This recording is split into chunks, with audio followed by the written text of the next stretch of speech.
Abertura do programa. Um malhete abatido. Cenas do cotidiano da cidade do Rio de Janeiro. Imagem de criança desaparecida na lataria de um ônibus. Ilustração da fachada do Ministério Público do Estado do Rio de Janeiro. Imagem aérea do estádio do Maracanã. 2 homens apertam as mãos ao lado do pé do Cristo Redentor. A imagem se afasta, revelando a cidade ao fundo. Escrito na tela: MP Cidadão.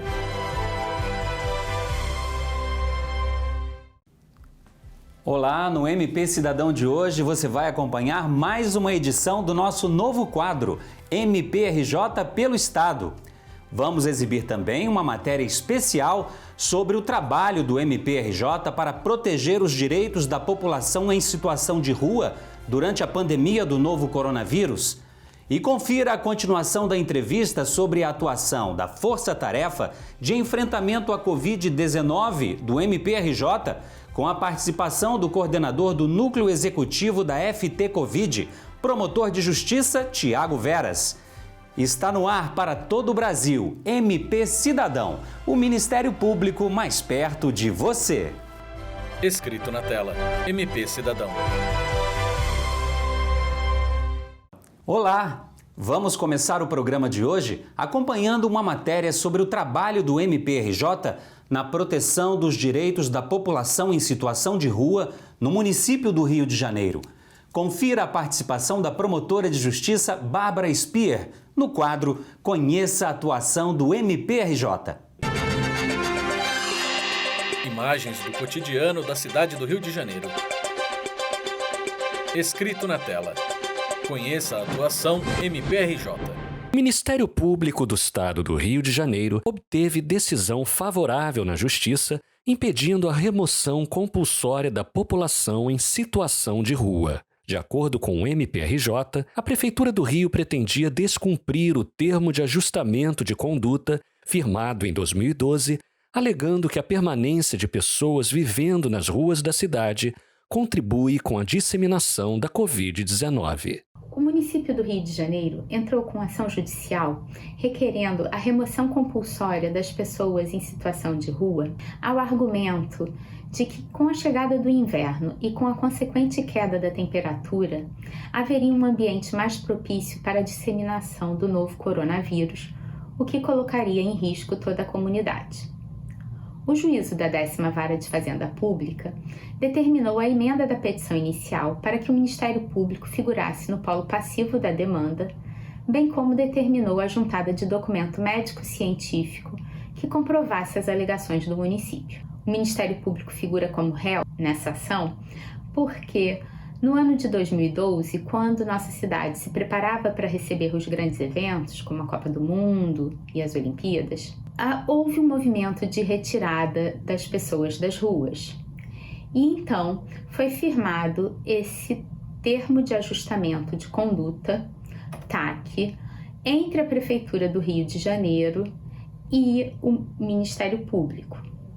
O TAC é um instrumento garantidor de direitos da população em situação de rua e está previsto expressamente na cláusula 7ª, parágrafo 2º, que o município não pode remover compulsoriamente pessoas das ruas, exceto em 2 hipóteses.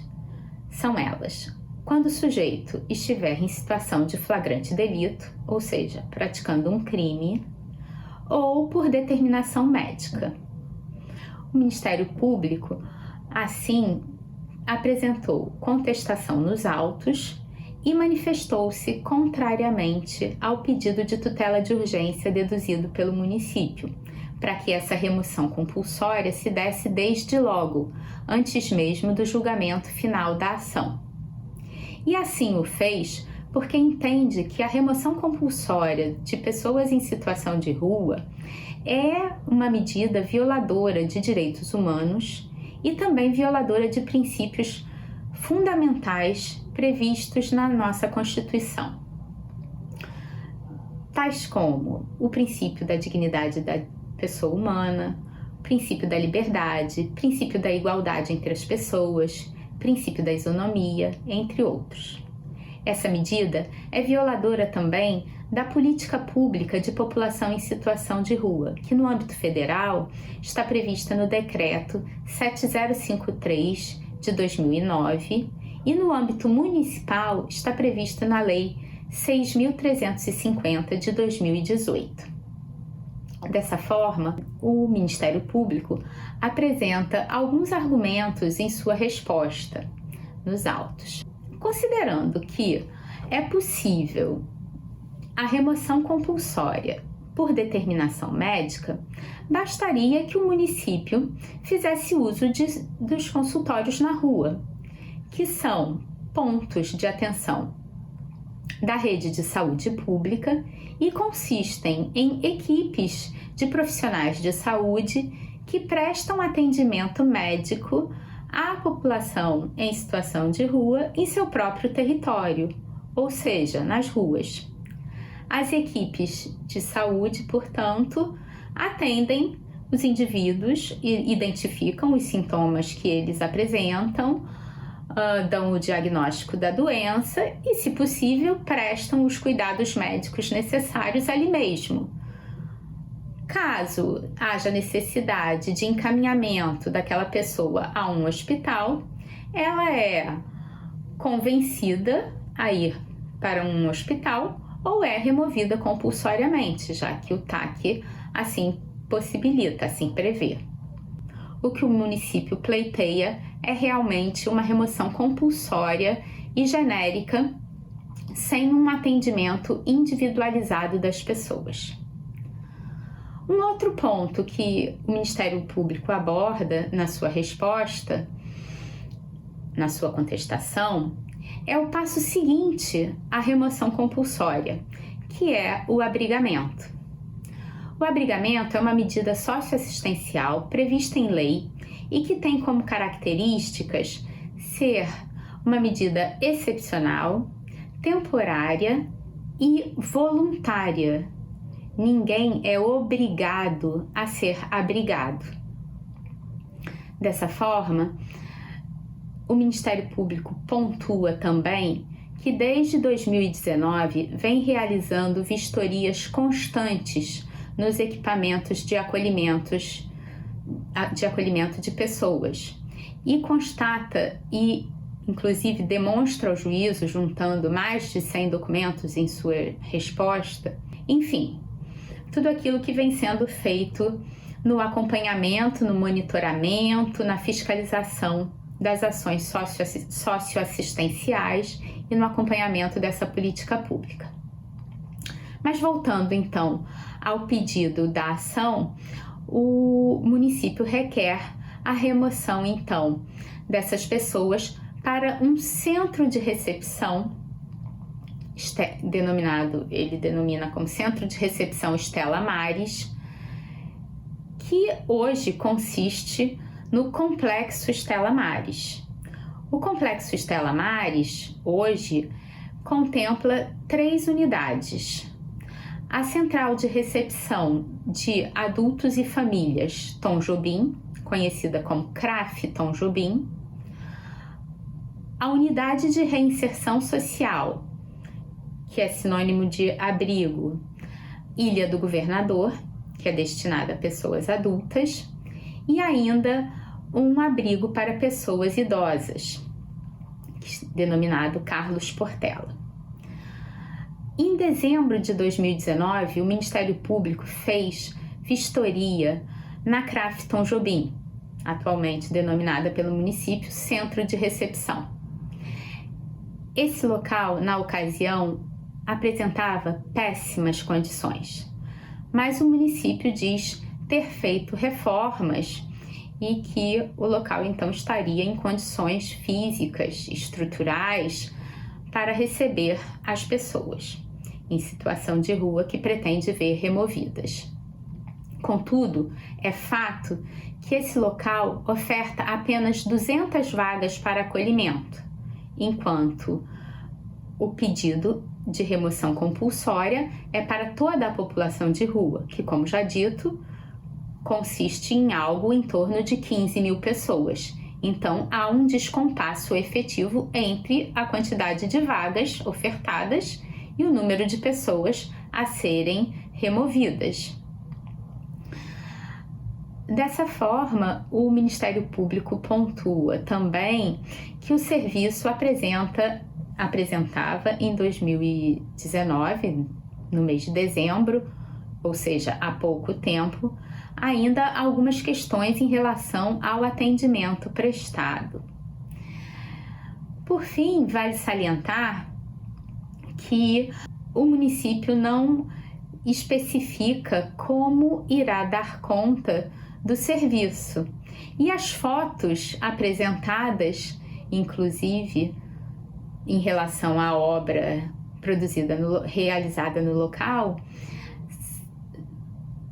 mostram que as camas são muito próximas umas das outras, não respeitando as regras de distanciamento mínimo orientadas pela Organização Mundial da Saúde.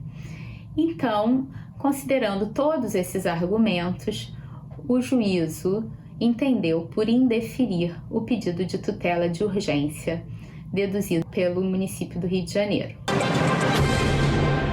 O quadro MPRJ pelo Estado mostra a atuação das promotorias de justiça de tutela coletiva em diversos municípios fluminenses. Nesta edição, vamos acompanhar o trabalho do MPRJ em São João de Meriti.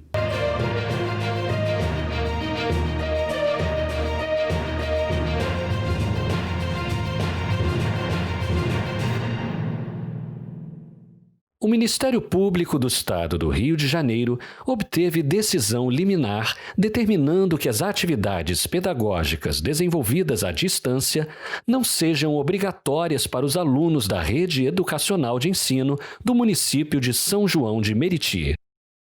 O MPRJ pede que a Secretaria Municipal de Educação apresente um plano de ação pedagógica e de reorganização do calendário escolar.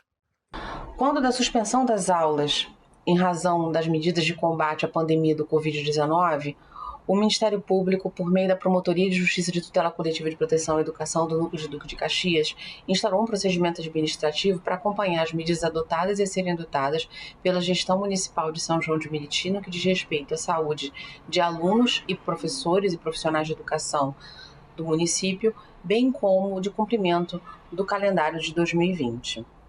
Ao longo da instrução desse procedimento administrativo, verificou-se que o município não estava adotando de maneira adequada medidas para a realização de um planejamento no que diz respeito à retomada das aulas presenciais, quando assim fosse determinado pelas autoridades sanitárias, para o planejamento desse retorno, que esse retorno fosse de uma maneira segura e adequada.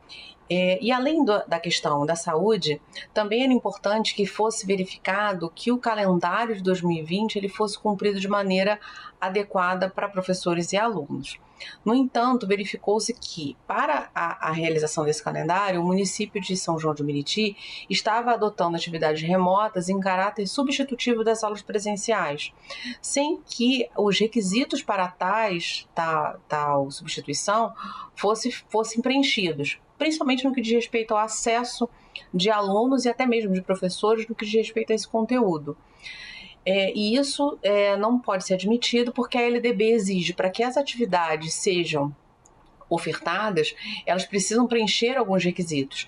Por exemplo, acessibilidade a todos os estudantes matriculados na rede, é preciso que haja controle de frequência, carga horária de acordo com a LDB e modificada recentemente, exatamente por conta da pandemia, por lei federal. Então era preciso que essa contabilização, que todos esses requisitos da LDB eles fossem preenchidos. Isso estava sendo ignorado pelo município de São João de Meriti. Por tal razão, o Ministério Público entrou com uma ação civil pública em face do município de São João de Meriti, visando que fosse determinado pelo juízo a realização de um planejamento para a retomada segura e adequada das aulas presenciais, no que diz respeito à saúde dos estudantes e também na questão pedagógica, e também, num segundo pedido, para que as atividades oferecidas remotamente, elas fossem consideradas como de caráter complementar, ou seja, que elas servissem para que o aluno mantivesse seu vínculo com o professor e com a escola, para que essas atividades fossem até de orientação no que diz respeito a questões sanitárias, para que elas evitassem evasão escolar, para que mantivesse o ritmo de estudo dos alunos e que não tivessem esse caráter substitutivo exatamente porque elas não preenchiam os requisitos da LDB e principalmente a questão do acesso. São João de Meriti é um município pobre que a maioria dos seus alunos matriculados na rede municipal de ensino estão em situação de vulnerabilidade, sofrendo muito com a questão da pandemia do Covid-19 e que não poderiam ser cobrados tal qual se estivessem em sala de aula. Felizmente, o juízo compreendeu as argumentações do Ministério Público e a documentação comprobatória juntada à petição inicial e deferiu, como eu disse, a tutela de urgência. O procedimento agora é a de intimação dos gestores municipais do município de São João de Meriti e o cumprimento dessa medida de tutela de urgência, que nós esperamos que seja cumprida e que seja feito o planejamento e as atividades remotas elas sejam consideradas como de caráter complementar e que quando do retorno das aulas presenciais seja adequado o calendário de 2020, provavelmente adentrando ao ano civil de 2021, mas de uma forma igualitária para todos os alunos, garantido o acesso, o controle de frequência, o currículo necessário, sem prejudicar nenhum aluno. O MP Cidadão vai para um rápido intervalo. Voltamos em instantes. Estamos apresentando MP Cidadão. Voltamos a apresentar MP Cidadão. E o MP Cidadão está de volta. Hoje nós vamos continuar a entrevista iniciada na semana passada sobre os 4 meses de trabalho da FT Covid-19 do MPRJ. Eu quero agradecer a presença do coordenador do Núcleo Executivo da Força Tarefa, promotor de Justiça, Tiago Veras. Promotor, nós temos aqui alguns números bastante positivos que ilustram a eficácia da ação da Força Tarefa nesse período de pandemia. De abril até a metade do mês de julho, a Força Tarefa Covid ajuizou 25 ações públicas em conjunto com diferentes promotorias de justiça e obteve decisões favoráveis em 23 dessas ações civis públicas. Como é que se deu essa integração entre a Força Tarefa e as diversas promotorias de justiça do Ministério Público para obter esse resultado tão positivo? Toda a atuação e todas essas vitórias da Força Tarefa, elas foram decorrentes de uma atuação integrada e articulada com órgãos internos e externos do Ministério Público. A Força Tarefa, por si só, não conseguiria fazer absolutamente nada sozinha. E isso aconteceu também em relação aos promotores naturais. Quando o promotor natural ele pede auxílio para a Força Tarefa, ele atua na investigação em conjunto com os promotores da Força Tarefa. Portanto, eles têm uma participação ativa durante essa investigação, durante cada etapa da investigação, e eles também têm uma participação ativa na redação, na hora de redigir a petição inicial da ação civil pública. Até porque a Força Tarefa, como nós sabemos, ele é um órgão temporário, né? Ele teve uma data que nós iniciamos as nossas atividades, que foi 7 de abril, e em breve a Força Tarefa será extinta. E quando a Força Tarefa for extinta, são esses mesmos promotores naturais que participaram das investigações ativamente, que participaram da redação da ação civil pública, que vão prosseguir sozinhos falando nesses processos judiciais, junto às varas em que eles foram distribuídos. Então, eu ressalto aqui a participação ativa e essa colaboração de todos os promotores naturais. Promotor, outras estruturas do MPRJ, como por exemplo o Grupo de Apoio Técnico Especializado, o GAT, e a Coordenadoria de Segurança e Inteligência, CSI, essas estruturas também contribuíram para o trabalho da Força Tarefa? contribuíram e muito, né? O GAT foi imprescindível basicamente para todos os processos, para todas as ações civis públicas ajuizadas pela Força Tarefa. Todas as nossas ações civis públicas, elas estiveram baseadas não só em fundamentos jurídicos, não só em justa causa, em provas que nós obtivemos com outros órgãos externos, mas também em pareceres técnicos elaborados por esses peritos do GAT. Então, a atuação desses peritos foi fundamental durante toda a atuação da Força Tarefa, não só na área da saúde, mas como nós já vimos também na área do meio ambiente, do consumidor e em tantas outras áreas. A CSI, da mesma forma, contribuiu sobremaneira para a atividade da Força Tarefa, seja por meio das atividades de inteligência da CSI, em que ela, por exemplo, realizou relatórios de análises de vínculos, né, entre sociedades empresárias que foram contratadas pelo poder público, trouxe informações sobre os contratos sociais, sobre os sócios dessas sociedades empresárias que estavam sendo investigadas pela Força Tarefa, como também a CSI através do GAP, que é o Grupo de Apoio aos Promotores, que são os policiais que fazem as diligências para o Ministério Público, também nos forneceu um apoio que foi imprescindível para essas ações. O Laboratório Inova, por exemplo, ele foi responsável pela elaboração de todo aquele caso sobre o fluxo do óbito, sobre o plano de gestão do óbito. Ele fez um mapeamento de cada etapa desse plano de gestão do óbito, inclusive tudo que estava ausente, todas as omissões específicas por parte do município, elas foram apontadas por meio de um estudo técnico que foi elaborado pelo Inova, nos fornecendo e nos ajudando com justa causa para o ajuizamento de ação civil pública. O MP em Mapas também foi um parceiro constante na Força Tarefa, seja recebendo e tratando informações de órgãos externos, como por exemplo o Tribunal de Contas, seja tratando as nossas informações, estatísticas e todo o material, todas as peças processuais trabalhadas pela Força Tarefa. O MP em Mapas também nos ajudou a dar publicidade, a ampla publicidade e transparência para o nosso trabalho.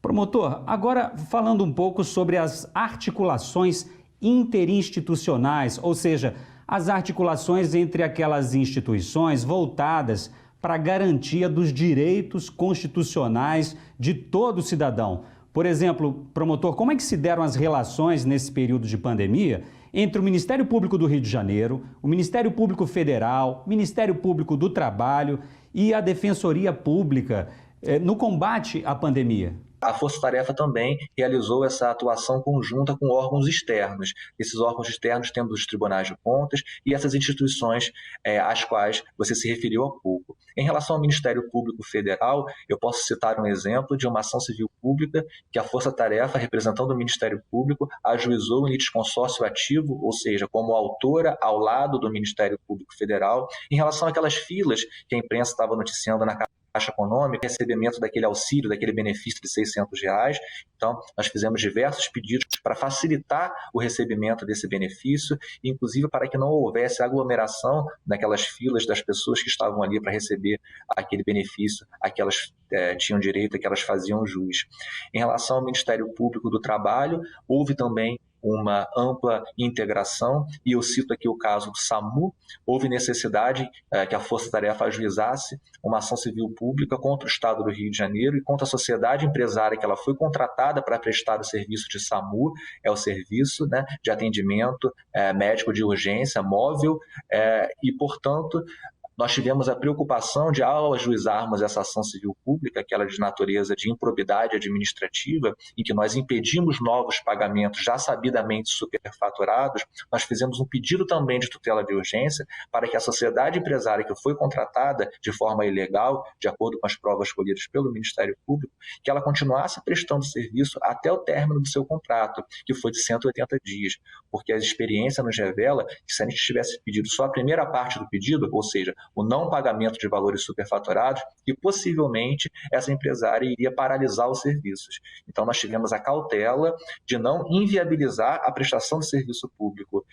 No entanto, essa sociedade empresária, houve notícias de que ela não estava fazendo pagamento para os profissionais que estavam prestando serviço do SAMU. E aí o Ministério Público do Trabalho entrou em contato conosco, nós trocamos informações, trocamos documentos, trocamos cópias dessa ação civil pública para o Ministério Público do Trabalho poder ajuizar as medidas que ele entendia cabível na sua esfera de atribuição em relação aos trabalhadores que estavam sem receber o seu trabalho, trabalhando para o serviço do SAMU. Em relação à Defensoria Pública do Estado do Rio de Janeiro, da recomendação, da ação civil pública e da reclamação constitucional que nós ajuizamos em litisconsórcio ativo em relação ao isolamento social no estado do Rio de Janeiro. Então foram firmados 2 convênios, pelo MPRJ, um com o TCE, o Tribunal de Contas Estadual do Rio de Janeiro, e o outro com o TCM, o Tribunal de Contas do município do Rio de Janeiro. O objetivo desses convênios era justamente fazer o intercâmbio de informações e documentos de forma mais célere possível. E isso nos ajudou a dar respostas ainda mais rápidas para a sociedade, de acordo com aqueles casos que foram considerados prioritários. Houve, portanto, um alinhamento de estratégias com essa definição desses casos prioritários e também com a preocupação a todo tempo de não inviabilizar a parte prestacional. Tanto o Tribunal de Contas do Estado quanto do município, eles verificam a regularidade desses contratos que foram firmados ou pelo Estado do Rio de Janeiro, ou pelos municípios que fazem parte do Estado, pelos 92 municípios. E no caso do Tribunal de Contas do município, especificamente o município do Rio de Janeiro. Então, quando eram constatadas algumas irregularidades nesses contratos, a preocupação tanto dos tribunais de contas quanto do próprio Ministério Público foi não inviabilizar a prestação do serviço. E aí, promovendo a responsabilização, evidentemente, sem prejuízo, de todos aqueles responsáveis por eventuais irregularidades. Então, ao mesmo tempo em que nós promovemos a responsabilização dos responsáveis pelas ilegalidades, nós também garantimos que o serviço continuasse sendo prestado, porque era isso que a população precisava nesse momento. Alguma outra parceria merece destaque, promotor? Merece a parceria com a sociedade civil, E aí eu posso citar a academia, as universidades, a UERJ, a UFRJ e a UF, atendendo aos ofícios que nós expedimos. Eles nos apresentaram notas técnicas, estudos científicos relacionados ao isolamento social, que foram utilizados em diversas ações e procedimentos da Força Tarefa. E posso citar também, na comunidade científica, a Fiocruz, que nos trouxe estudos preciosos com dados técnicos e científicos que também embasaram e nos ajudaram a tomar algumas decisões, evidentemente sempre com caráter de complementariedade. Então nós juntamos esses estudos que foram apresentados pela academia e pela comunidade científica com as demais provas que já existiam dentro dos nossos inquéritos civis e aí podemos formar a nossa opinião e adotar as medidas extrajudiciais e judiciais cabíveis. Como é que a Força Tarefa vem lidando com esse desafio da reabertura das atividades econômicas?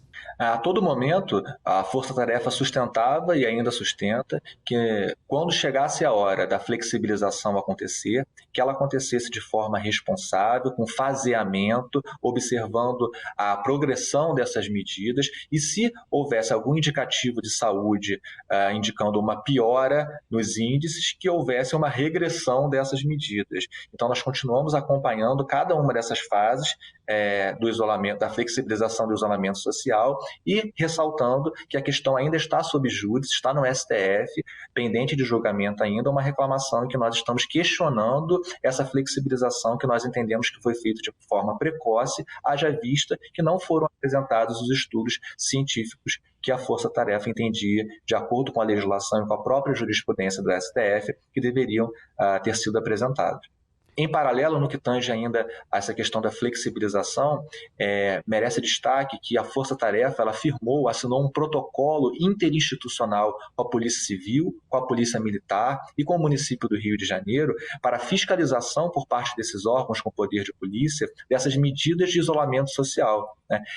Não só é importante que o ente público, que o Estado e o município, por meio de seus decretos, instituam essas medidas de isolamento social e até que flexibilizem na hora que chegar o momento adequado, como é importante também que haja uma efetiva fiscalização, porque sem fiscalização a gente viu que a taxa de adesão no momento inicial ao isolamento social estava muito baixa. Então uma outra iniciativa da Força Tarefa foi a obtenção desse protocolo interinstitucional especificando qual era a forma de atuação e o que cada um deveria fazer, tanto a Polícia Civil, quanto a Polícia Militar, como os órgãos municipais, vigilância sanitária, epidemiológica, etc. E houve aí diversas reuniões também com a Polícia Militar, que merece o nosso destaque. Nós agradecemos também todas as vezes em que nós solicitamos a reunião com o secretário de Polícia Militar, ele compareceu, altas horas da noite nós ficamos fazendo reuniões junto com o GAESP, que é o Grupo de Atuação Especializada em Segurança Pública, traçando estratégias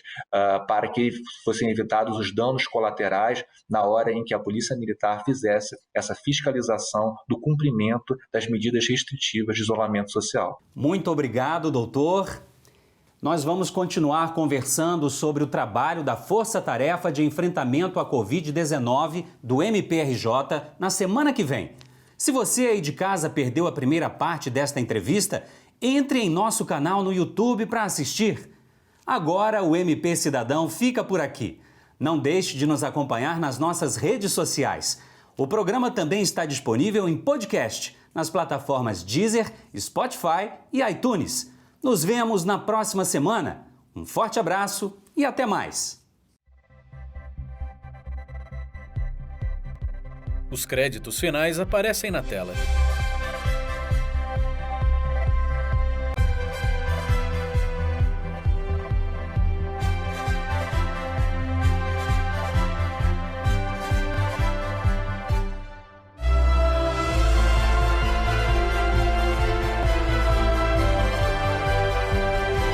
Escrito na tela, MP Cidadão.